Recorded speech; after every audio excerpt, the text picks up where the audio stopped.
Namaste. Welcome to the Hindu Parenting Podcast. As we mentioned in the first episode, one of the reasons for starting this podcast is to address the need for community building. Unlike other faiths, the Hindu community does not have weekly meetings, nor do we have a common space to discuss Hindu concerns.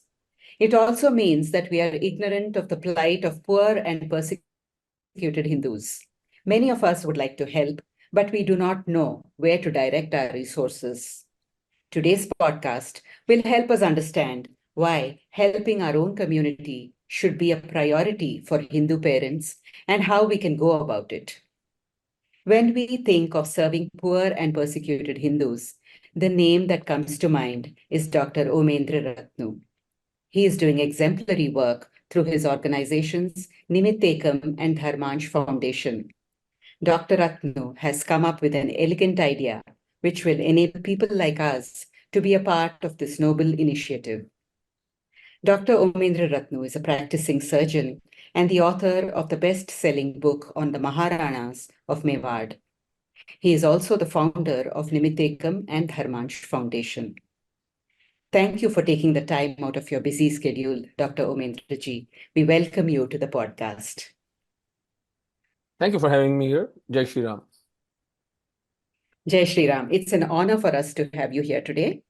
Before we come to the important work of Nimittekam and Dharmansh Foundation, we'd like to know about your best-selling book on the Maharanas of Mewar.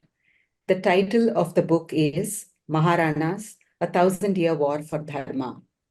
What was your motivation behind writing this book, and what would you like people to take away from it?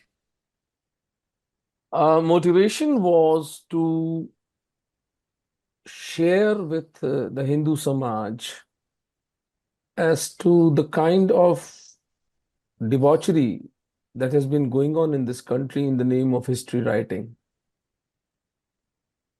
I'll give you the simplest of examples and the most emphatic and the glaring truth staring us in our faces, which we refuse to see.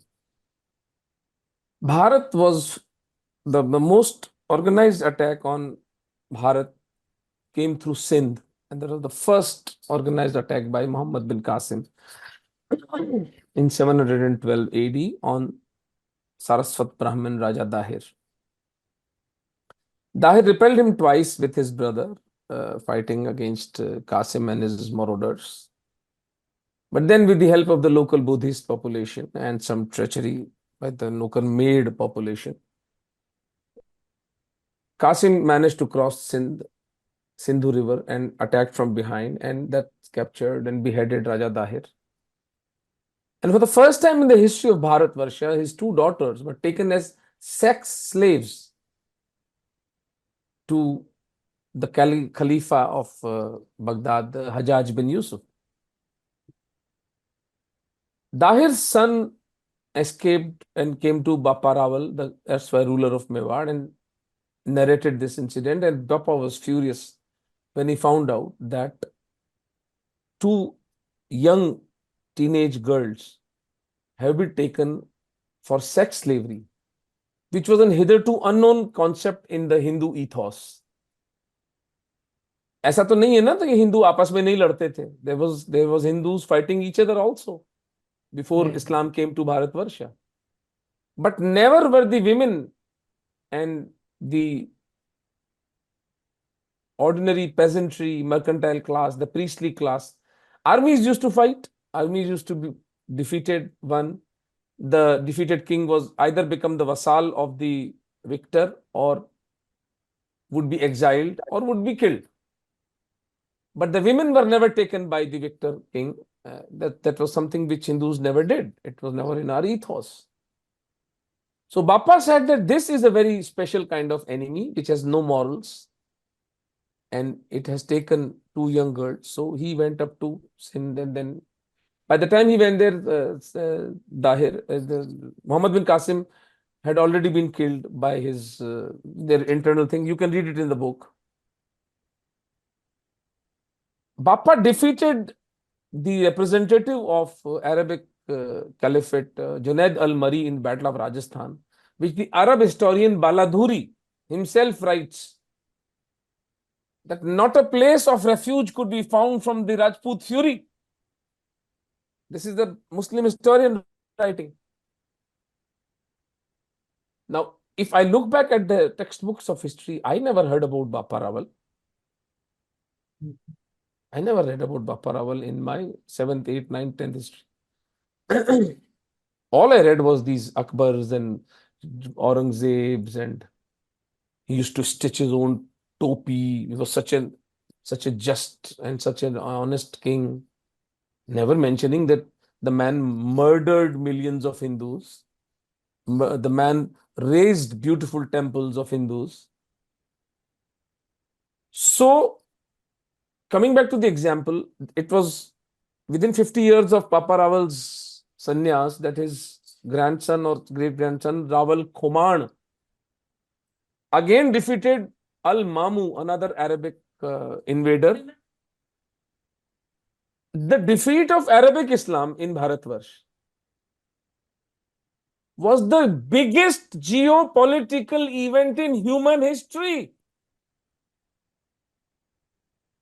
A British historian, Ian Austen, writes that had Islam not been defeated in Bharatvarsh by Hindus, the entire globe would have been Islamized. So, what did the leftists do? What did the Congresi and Jihadis do? They erased this chapter of Arabic defeat from the history. We Hindus do not even realize that there is a complete dark spot, there is a blind spot of 600 or 700 years from this attack on Raja Dahir. Our eyes open 500 years later in 1192 Battle of Tarain, but defeat of Prithviraj Chauhan by Muhammad Ghori. Are bhai, 8th century, 9th century, 10th century, 11th century, 12th century. What happened in these 500 years? 500 years, 5 centuries is a pretty long time. So, through this book, I have tried to, the attention span of Hindus is very small and very little. So, I know that there's nobody's going to. I've tried to be very short. I've given the story of Bappa Rawal, Rawal Khoman, Rawal Jethra Singh, Rawal Samar Singh, those who fought this Arabic Islam, And then, of course, everybody knows Maharana Pratap, but nobody knows what made Maharana Pratap Maharana Pratap. Where did he have all the wealth that he could fight Akbar from the small area of 300 square miles? How did he have that much money? It was his ancestor, Raja Hamir Singh, Maharana Hamir Singh, Maharana Rai Sen, Maharana Lakha, Maharana Mokal, Maharana Kumbha, Maharana Sanga, his grandfather. 100 battles fought, 20 years he fought 100 battles, not one lost. Defeated Ibrahim Lodi, the so-called Delhi Sultanate, twice, Bakarol and Khatoli. So then, even after Pratap's demise in 1597 in a tragic accident, in a hunting accident, his son Amar Singh Ji, 23 fights with Jahangir and not a single one lost. Nobody knows about Amar Singh Ji. Then Maharana Raj Singh Ji, who defeated Aurangzeb. So from 7th century, 8th century to 17th century, this uninterrupted fight with Islam by this one dynasty is an amazing story of valor, sacrifice, and victories, which has been erased. So the thugs of this country, the thug historians of this country, whom I call as distorians, and I've been challenging them from every forum that I can. Please come and prove me wrong. It is really sad that me being an ENT surgeon from a medical background, I have to venture into the field of history and do this because the past has been so marred by the mediocrity, by such average minds, that an average mind like me has to be called a historian and all that. And I'm embarrassed. I'm honestly embarrassed. For me, history is just a passion. It's not my craft. My craft is still surgery. I'm a surgeon by my temperament. But then I think a great American English scholar said that history is too serious a subject to be left to historians. So that was the motivation, to bring the truth to Hindu Samaj in a very simple, lucid, chronological order, so that if out of these great names that I have narrated, if Hindus can expand their consciousness even to one another king like Kumbha or Sangha or Bappa Rawal, I would consider my job done. I don't know, that was a power packed introduction to your work. So I hope that this is inspiration enough for the listening audience to go out and buy your book. It's called Maharanas, A 1,000-Year War for Dharma. So listening parents, your kids need to be decolonized, probably dehistoricized the way they are currently. So please go and buy this book. So I think And I would we'll love to be questioned, I would love to be questioned by any parent, anybody who's listening to me. If whatever I've said is factually incorrect, if there is any exaggeration in what I have said, after reading my book, anybody is most welcome to connect with me. My phone number, my email, my WhatsApp, my everything is available on the net. So people keep sending me questions. And what is the maximum number of questions that I mean, or comment that I get? Mhm. All over Bharat, Hindus are writing me, sir, we know that what you've written is right, but if we write it in our exams, we'll fail. Which is true. That is so sad. And I tell That is them, so. okay, son, do not write what I have written. It's for you to ingest. I'm sorry that you are being burdened by you have to remember two histories now, one for exams and one which is the truth. But this is the kind of society we have created for ourselves. There are hypocrites, liars, and a lack of scholarliness, which is mind-boggling to me, at least. I can't understand how can a society on such a mega scale be so pediatric, so juvenile. But then, be that as it may, Mahadev has to take its call. He has to. There are larger forces at work. We do whatever we can. Yeah, that is what we can do. We can only control what we can. What's beyond our control, we can't do much about that. Yeah. So moving on, one of your organizations is Nimittekam. And what it does is it helps in resettling Hindu refugees fleeing persecution in Pakistan and coming to India. Can you tell us a little more about it, and how then can the Hindu community at large help you in this seva?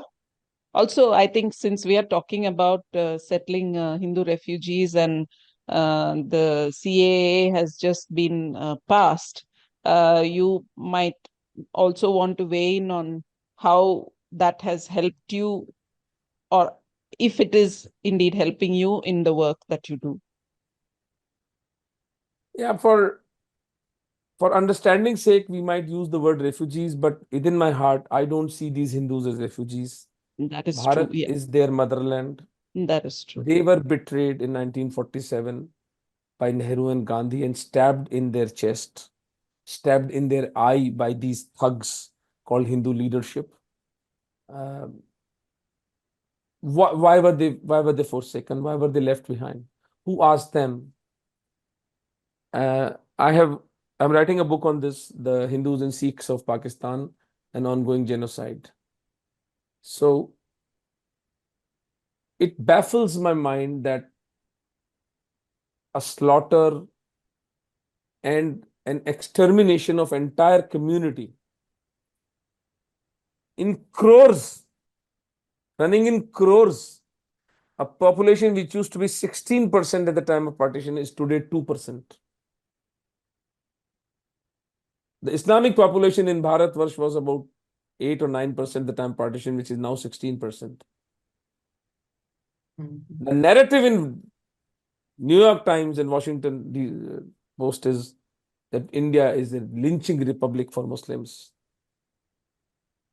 Nobody questions the state of Pakistan or the genocide. Where did the Hindus go from 16%? How were they reduced to 2%? In Bangladesh, from 35% to 7% today. In absolute numbers, there are 1 crore Hindus in Pakistan today and about 1.5 crore Hindus in Bangladesh. Bharat is their motherland because they consider Bharat their motherland. I have talked to thousands of Hindus of Pakistan and Bangladesh, and the way they refer to Bharat is so humbling. They just start crying when I talk to them, and they said that we will come to our motherland. We will come back to our motherland. We do not want to live in this hellhole where our daughters are not safe, where our lives are not safe, where our properties are not safe, where they insult our gods, where they insult us for being Hindus, where they humiliate us for being Hindus. And this is happening right under our nose in 24/7 era of television. The Hindu Samaj, the Hindu Dharmacharyas, the Hindu Mathadishas, these morons called Hindu leadership sitting in various political parties, they cannot feign ignorance now. They cannot say that they do not know that. If you remember a circus that went on when the Kashmir Files was released, and I saw these 55, 60-year-old, some people of my age coming out of the movie theater and shedding crocodile tears. हमें तो पता ही नहीं था. We did not know this happened in Kashmir. What kind of drama is this? In 1989, when the genocide happened, I was like 19, 20 years of age, and it happened right in front of our eyes. I remember everything. Every newspaper covered it in bold headlines. So who are these people fooling coming out of the theater and shedding these crocodile tears? Accept that you're fooling yourself. So same is the thing happening about Pakistani Hindus, that the Hindu Samaj is in denial. The Hindu leadership is in denial. The Hindu elite, the rich Hindus, the powerful Hindus, the Hindu bureaucracy, Hindu politicians, barring a few like Modi ji and Amit Shah and Rajnath Singh ji, and God may give them Swarga, Arun Jaitley and Srimati Sushma Swaraj, who were very sympathetic to this cause. Barring a handful of these Hindu politicians, just all are in denial. And then we have a crook like Kejriwal coming up and saying that they are all thieves. If they come here, crime rate will increase. This is the way you talk about a persecuted population. Then Mahadev will see to it that your pap karma is punished. Mahadev will see to it. जो सताए हुए को सताता है, उसको महादेव भी सताते हैं फिर. The divine justice will happen. So they are not refugees. For me, they are my brothers and sisters. They give me a reason to celebrate life. They give me a reason to make sense of this craziness that engulfs us. They give me a rationale to remain sane in this insane world.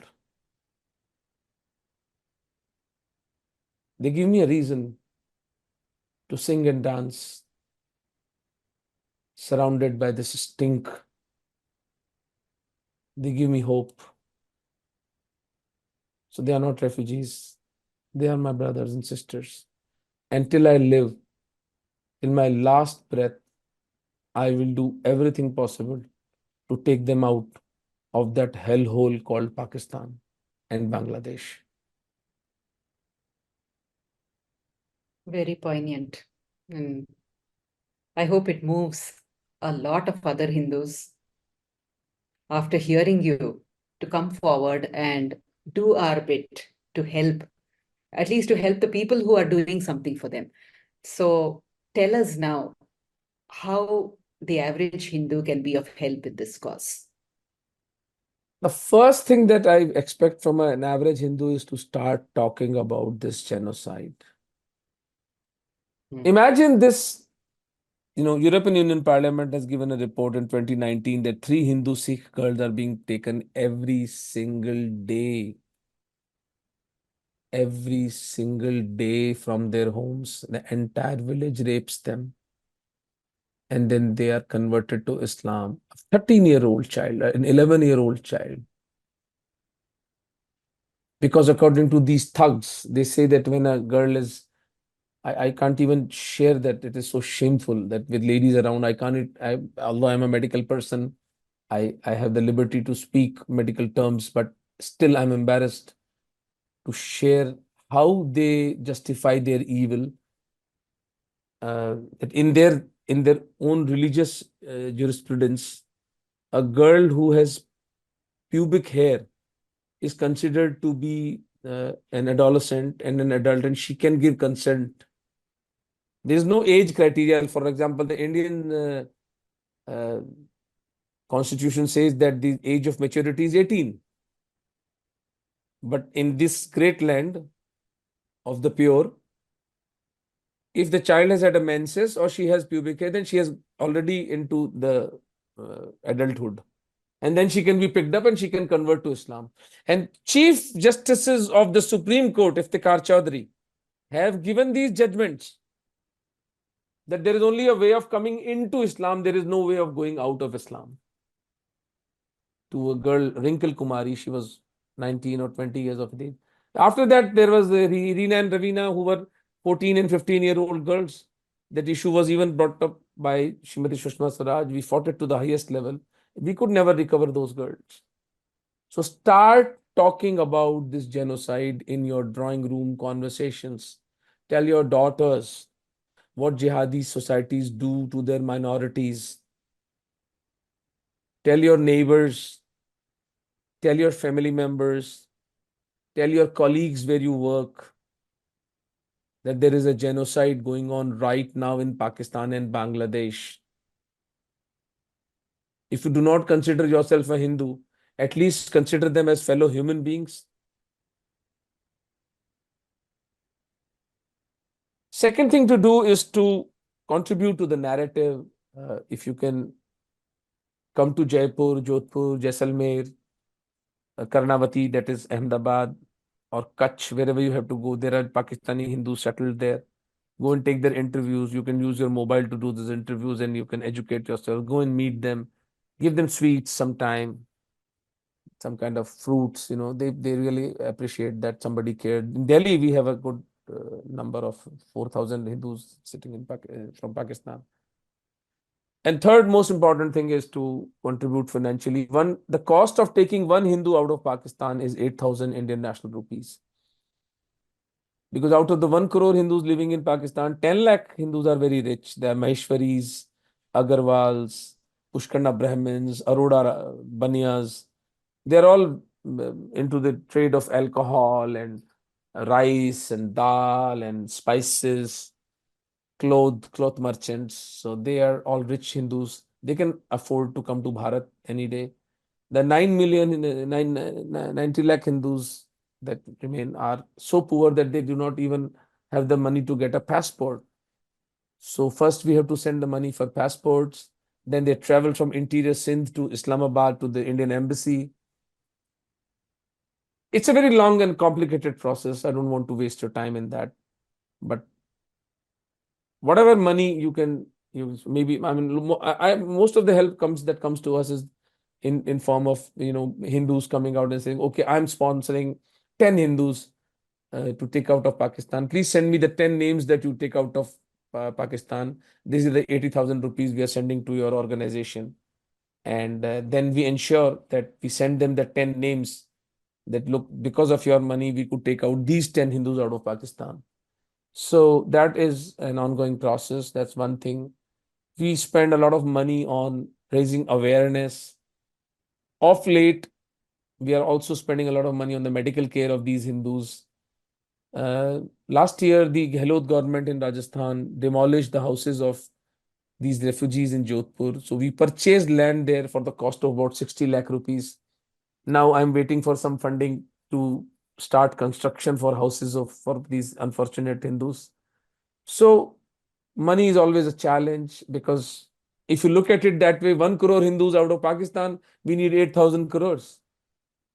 So if that was the kind of money we are needing, I would just sit down and shut my shop.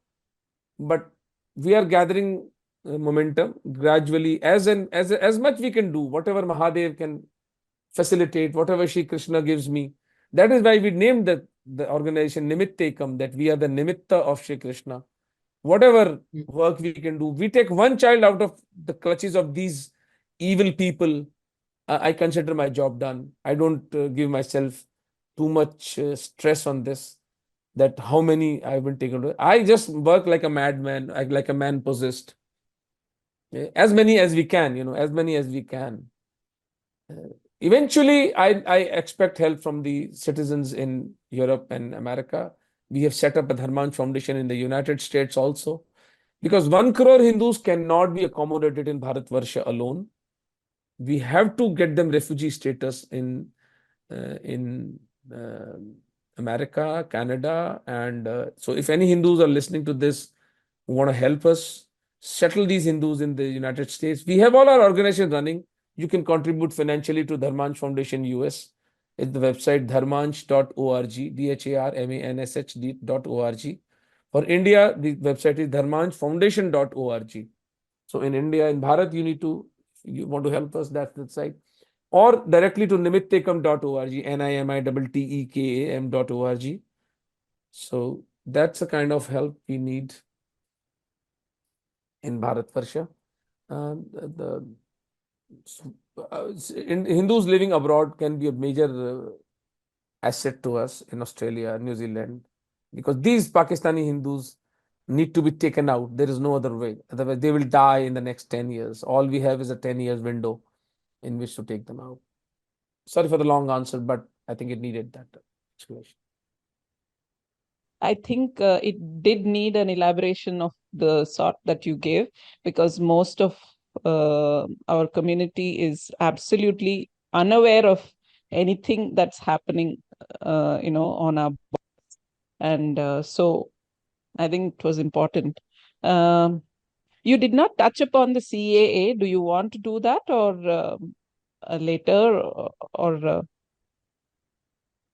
CAA is a very complicated subject, and honestly, it would be better if we do another session on it. Briefly, I can tell you that the CAA in its present form brings very little respite to the Hindus of Pakistan when it comes up with an arbitrary cutoff date of 31st December 2014. 2014? Yeah, okay. We never asked for it, because CAA came after we fought very hard for it. It's a long story. Someday I'll write a book on this, that how hard we fought, what kind of arguments were given, what kind of the so-called Hindu leaders were arguing, sitting in front of us, that जो हिंदू जहां है उसे वहीं पे सशक्त किया जाए. Let us empower the Hindus wherever they are, thereby saying that we do not want these Hindus out of Pakistan. Imagine hearing this in a meeting of the highest level from Hindu leadership, and I had to convince them that this is a dangerous argument. It's a suicidal argument. You are forsaking these Hindus of Pakistan to evil jihadis, and you're forsaking your responsibility. So it's a long story, but in the form that it has come, my gratitude to Modi ji and Amit Bhai that they could at least bring it. So this is like a spear into the heart of jihadis, where they say, oh, these baniyas, these weak, these wretched Hindus have the guts to legislate against us? How dare they?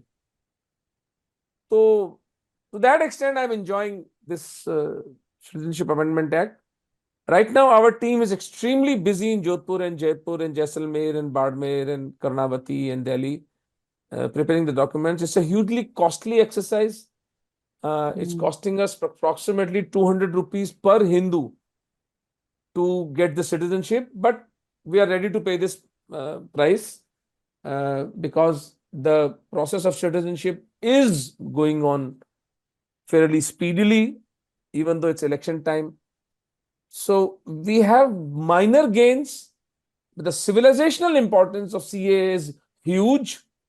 But unfortunately, because Hindus do not understand civilization, we are a people who love the circus and the cricket and the Bollywood, and our all consciousness is mortgaged to these shallow pursuits. So, in terms of actual benefits from CAA, a lot remains to be done. For example, I'll end up this by saying this, that the major thing that we needed in the CAA was the removal of the rider with the 1955 Indian Citizenship Act, which said that the preferential citizenship will be given to people born in undivided Bharat or whose parents were born in undivided Bharat. Now we Oh, don't have any more people who are born in undivided Bharat. yeah. That Most of the generation Hindus is in gone. Sarkar, Yeah. 2 generations have gone. Yeah. Yeah. Now we have a children who were born post 47, youngsters, even aged middle age 60, 65-year old, were born in 1948, 50, 49. Yeah. So are we forsaking these people? We Mm. wanted this rider to be taken away from the Citizenship Act, which has not been done under the pressure from jihadis and the bureaucracy and the whole brain dead system that we have to fight. So we will raise this once the elections are done, and we will try to do whatever we can. But the rehabilitation of Pakistani Hindus and Sikhs is not going to happen in Bharat Varsha alone, although Bharat should lead it. And I'm so glad that Citizenship Amendment Act was passed. A sovereign country's parliament passed a law saying that this is how another country is treating its minorities. This was a huge civilizational victory. It should have sent a message to the whole world that how does jihadi societies treat its minorities. However, because of poor PR and the zakat funds and the tithe funds that these people have, they were able to turn the whole narrative around. And the stupidity of the entire Hindu leadership, that we failed to even market something as significant as the Citizenship Amendment Act. Uh, but as 5 years have passed, gradually, with the efforts of Pushpendra Kulshe, Sanjay Dikshit, Neeraj Attri, and people like them, the Samaj is being awakened.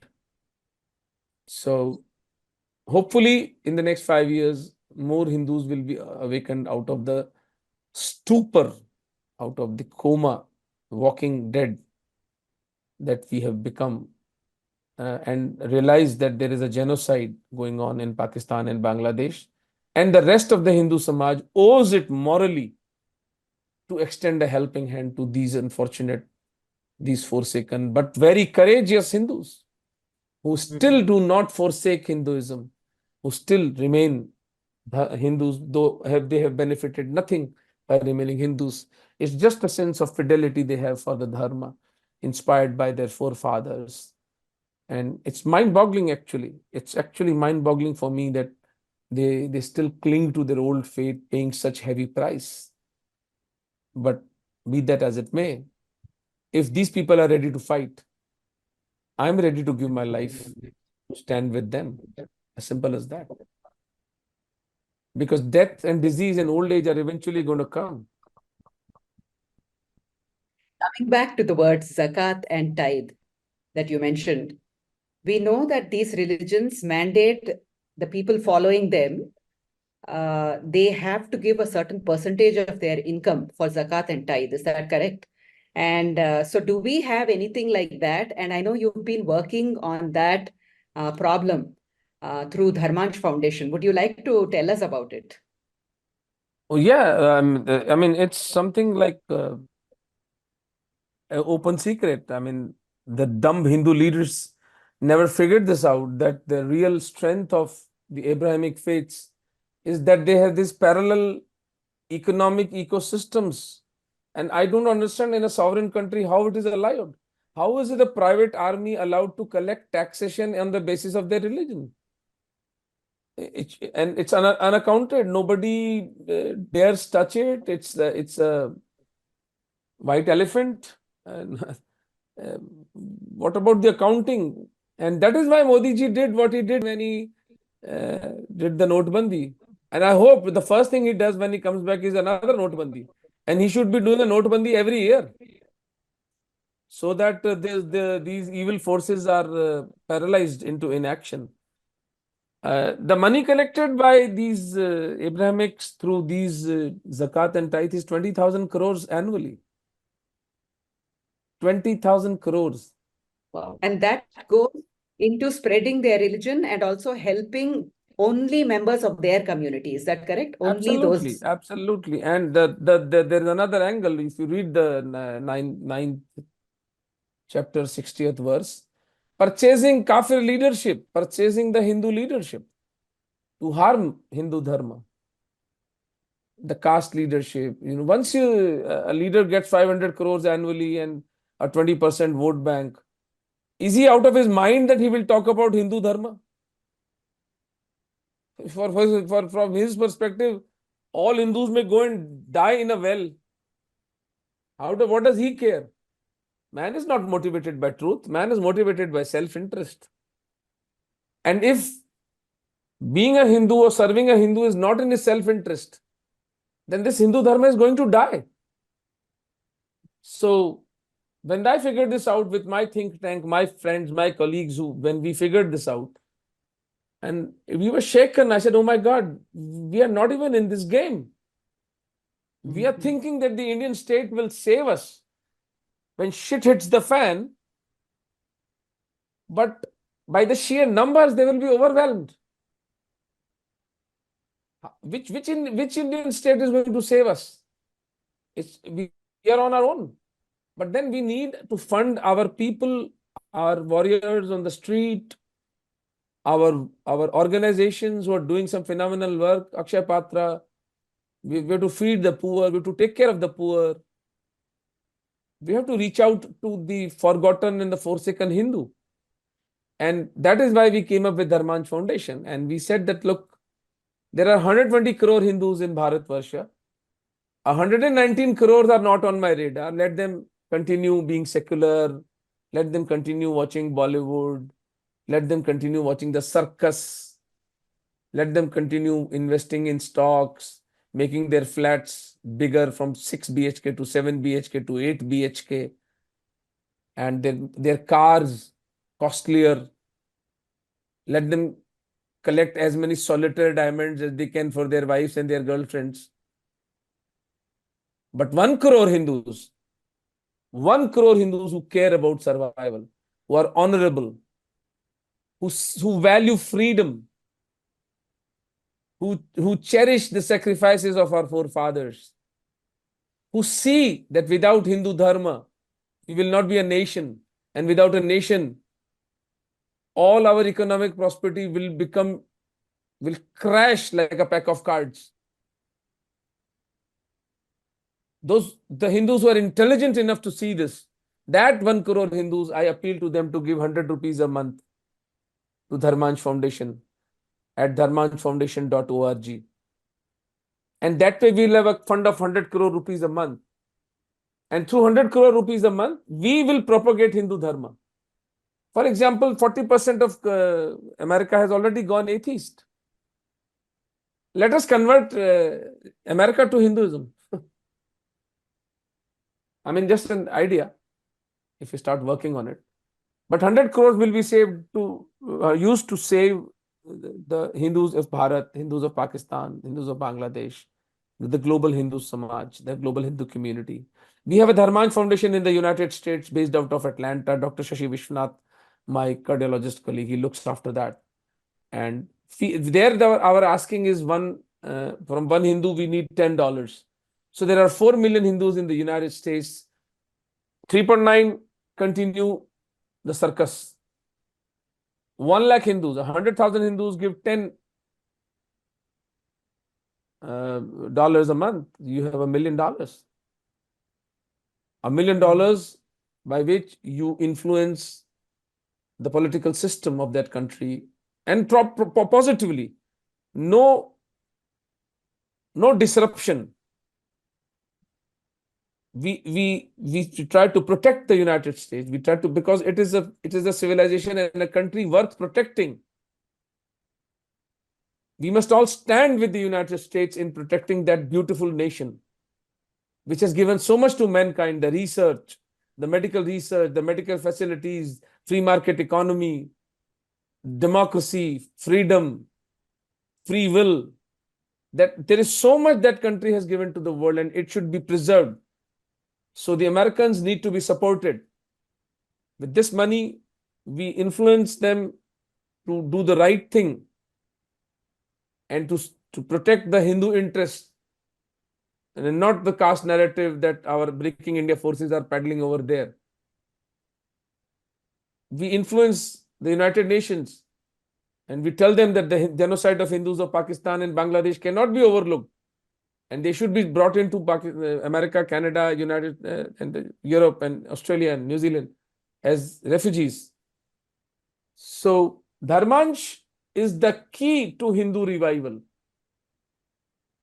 You are confronted with 20,000 crores. So I was in this meeting of doctors, and one of the doctors got up and said, "Gomi boss, you are saying that these people are collecting 20,000 crores annually, and you are saying that 100 crores monthly, so that's come about 1,200 annually. So how do you counter 1,200 annually from 20,000 crores?" I said, उनको अपना झूठ चलाने के लिए 20,000 करोड़ चाहिए, हमें अपना सत्य चलाने के लिए 1,200 करोड़ पर्याप्त हैं.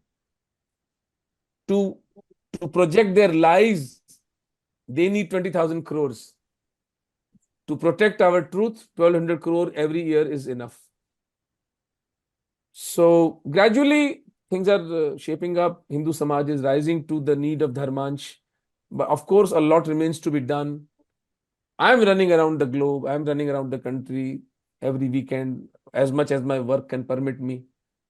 And right now, there are about 37 projects that we are funding in Bharatvarsha. Recently, we started work in Tamil Nadu. There is this beautiful gentleman called Manikandanji, and he's doing phenomenal work in Chennai, fighting missionaries and all that. So we are giving him a token sum of 20,000 rupees, but I want to increase it to 1 lakh, 2 lakh rupees per month, because that is the kind of enemy that we are looking at. We need the funding. We need our warriors on the ground. I'll use this English adage. If you give peanuts, you will get monkeys. So give them money, give them salaries, and you will have good, decent, upright, intelligent, hard-working Hindu boys and girls working 24/7 for Hindu Dharma. Why should they be made to work free? Don't they have their old parents? Don't they have their dreams? Why should working for Hinduism be a penalty? It should be an incentive. It should be a joy. It should be a celebration. It should be a rewarding enterprise to work for Hindu Dharma. And we can only do that when we have that corpus fund, because we are up against such enemies who are wreaking havoc in this country. So Dharmansh is the lifeline for Hindu Samaj, if the Hindu Samaj can understand and get its act together. Your organization helps not only refugees, but also poor communities in India. Can you tell us a little bit about that work, and why then it is important for Hindu parents to be involved in this also? Well, poverty is the bedrock for conversions, It is easy to convert anybody who is poor, because what fidelity will a poor have to Hindu Dharma? And that is what makes this fidelity of the Pakistani Hindus and Sardars to Hindu Dharma amazing for me. That they've got nothing from Hindu Dharma, and yet they remain Hindus. Here we have people in Bharatvarsha converting Dharma for a rice bag. We call them rice bag converts. We had Sindhi population in Jaipur itself, where I live. About 250 Sindhi families converting to Christianity. 16 lakh rupees per family took. Where do we bring that kind of money? So poverty is the reason, and poverty is a curse. I hate this word, Daridra Narayan. Who invented this word? Narayan is not the Daridra. Mm. Don't glorify poverty. Poverty is a curse. Narad Muni was sent to Bharat, to the Prithvi Loka by Bhagwan Vishnu, that when he asked that why do you call it Mrityulok and a painful sojourn to be born a human being, he said, go and find out. So when Narad visited Prithvi Lok, went back to Vasudev, Bhagwan Vishnu, and said that, what did you see? He narrates the shloka there. Vasudev jara kashtam. Oh Vasudev, old age was very painful. Kashtam nirdhanam jivanam.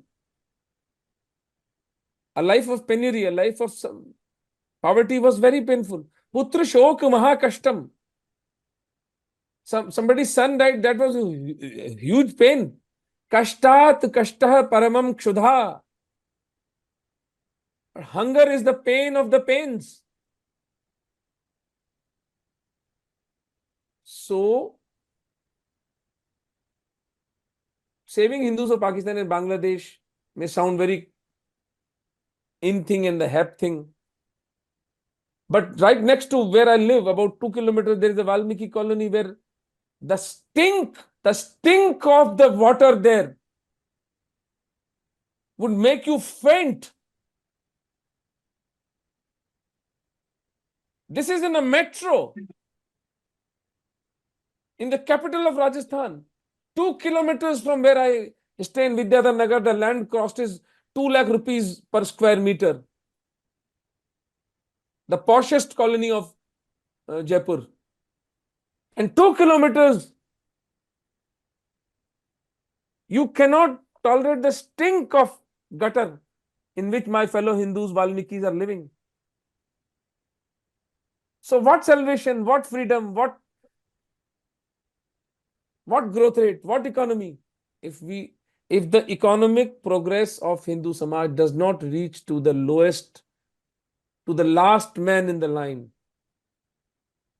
So for the last 8 years, we have been running these different prakalpas. So if I can say, these sewing and mehdi classes and beautician courses for Valmiki Samaj in Jaipur itself.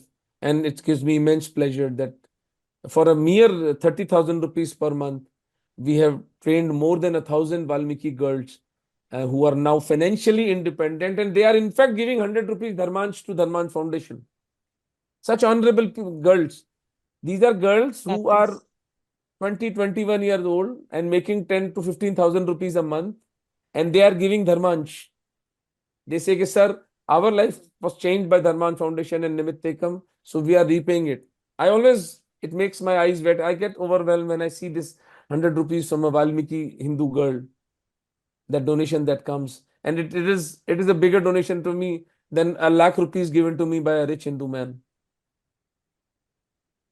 So it is crucial that the Hindu community talks to each other. The rich Hindus must reach out to the poor Hindu, because the poor Hindu is your defense. He is your dhal. He is the one who protects you. He's the one who shields you from these evil forces of breaking India forces. And they are very vulnerable. The conversion mafia will come to them. What face do we have to say that you should not convert when their poverty, we have no role to save them from their poverty. We are just sucking their blood and becoming fatter.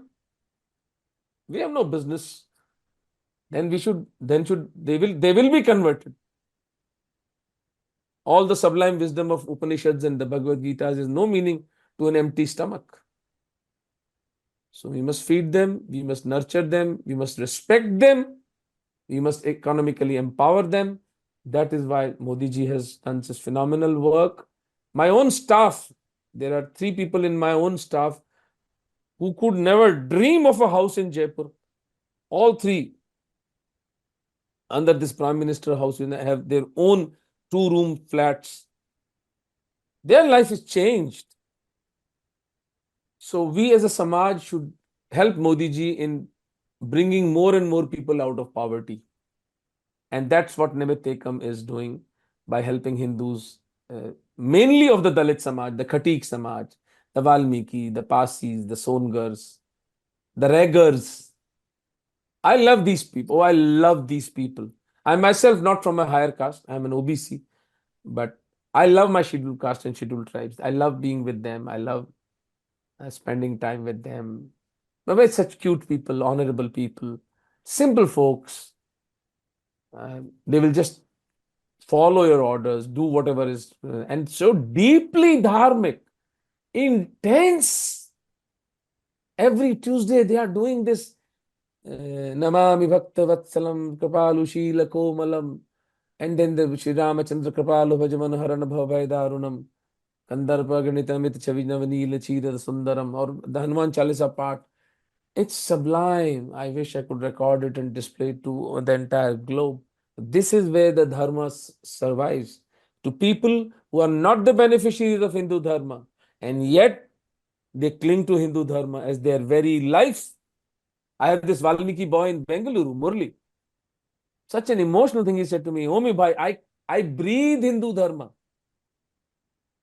I asked him that, what has Hindu Dharma given you? He said, I don't know. I breathe Hindu Dharma. I'll be suffocated to death if I think of any other Dharma. Valmiki boy, 30-year-old in Bengaluru. So it's a joy to be living and working with these great Hindus.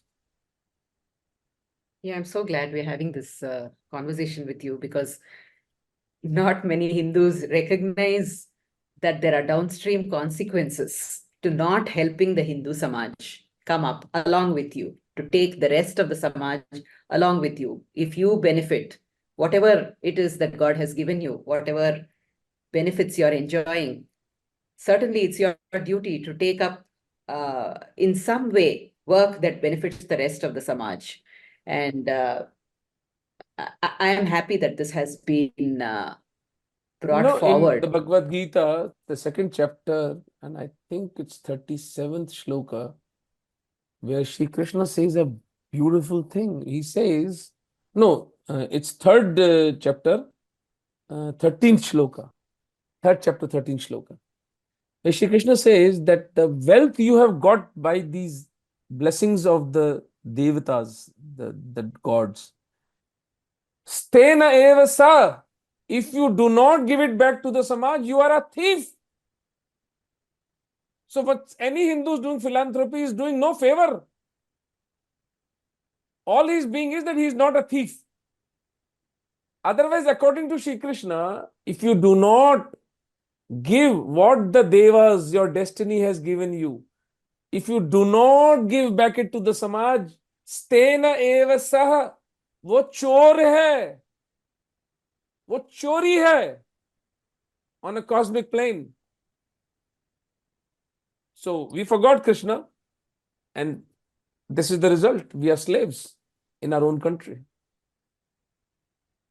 So this being a parenting podcast, do you have a message specifically for Hindu parents today? Absolutely. I am a nut about parenting. I educated myself when I was in my 20s. I read so many books on parenting, especially Bertrand Russell, Acharya Rajneesh, Swami Vivekananda. And one thing that, and also I met these counselors and other people and elders in my family, that what should be a father's role in parenting. I'm a nutcase father, my children will tell you. So I tell them that, and what I learned, I can only share it with fellow Hindus, is unconditional love for children. Do not set any condition for your love. That very second, the whole thing is maligned and belittled. So the first thing, man is supposed to protect his children. Awaken the Shatru Bodh of your children. I told my children the truth of the Breaking India forces. I never forced my views on them. I gradually let it seep it into their consciousness. Look, this is what Hindu Dharma says. This is what Abrahamic say. Now you make up your mind what is right and what is wrong. If you have a question, come to me. So gradually over the years, my children today are more staunch Hindus than me. And I'm proud of that fact. And returning back to the thing about love, I always told my children, whatever you do, whatever wrong, evil, my doors will always be open for you. I'll take care and I'll try to correct everything that you have done within my capacity. And the only thing I'll say is never disrespect a lady, never disrespect Hindu Dharma, and never disrespect Bharat Mata. That is the worst kind of treachery you can do. So respect women, love your Dharma, Hindu Dharma, and be ready to die for Bharat Desh. These are the values I've given to my children. If any of it's worth it, any Hindu parent can do this. But the bottom line, as a parent, as an educated middle class Hindu, is that a lot of love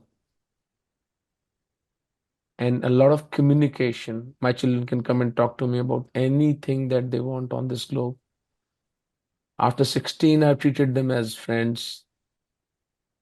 I mean, even before 16, I treated them as friends because, as I never wanted this whole thing about a father being a dominant figure and a person who'd be afraid. I told them that you commit a murder, come back and tell me, and I'll take care of things. But but never stop communicating. Do not seek counseling outside because there are people who will misguide you. Always come and tell me if there's anything wrong. We'll take care of everything. And it has been a sweet journey up till now. I'm not saying that I'm an idle parent. I must have made my own set of mistakes. Everybody does. But if the bottom line is that you teach your children to respect women, to protect Hindu Dharma, and to protect Bharat Desh, that solves a lot of things within itself. This has been, I think, one of the most powerful podcasts that we have had. And you have articulated so forcefully and firmly the challenges and the fights that we Hindus have got to fight to ensure that we remain relevant, not now, not tomorrow, but for all time. So it is in our hands to do what we can. And we know that you're really a busy doctor, and we really appreciate your gesture of taking this time out, precious time out. And we know it's rather late, and I'm sure you have a lot of things that you still need to do before you retire for the day. So we will let you go, and we thank you so much for giving us this time without any conditions attached. So there also there's unconditionality, and we appreciate that Yeah. very deeply. So it's an honor, it's a privilege to talking to you ladies, and through you to the Hindu Samaj, the parenting. I have a very strong passion about parenting. I'll just end this whole thing with Bertrand Russell saying a very vital thing when I was reading his book, Why I'm Not a Christian. And he was a mathematician by training, but he was a brilliant writer and a very wise soul, Atma.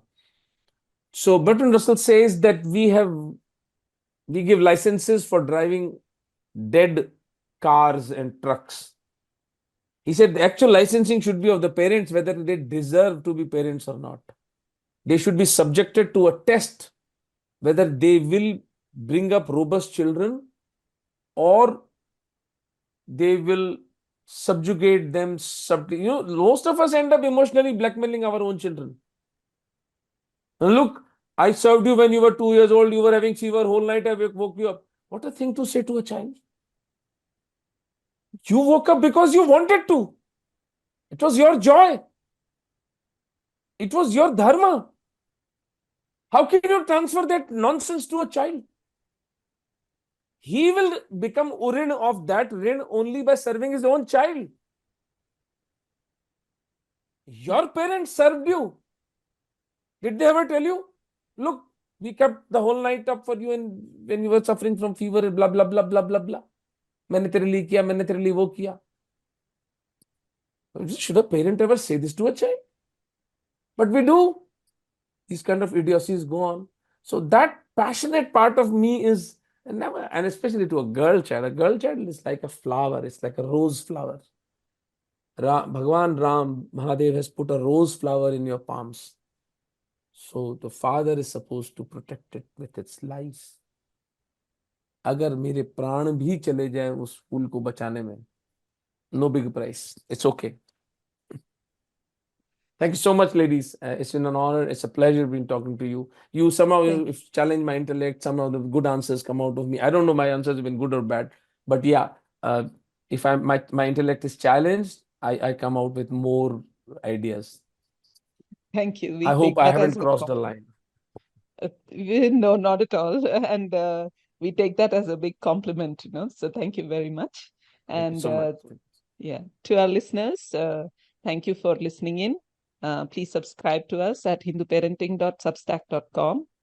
We are also present on social media, all social media basically, and we go by the handle Hindu Parenting. You can find us on Twitter, Facebook, Instagram, YouTube. So we are on all platforms. You can listen to this podcast, any podcast platform. We are available there too. So thank you for listening in, and until the next time, namaste.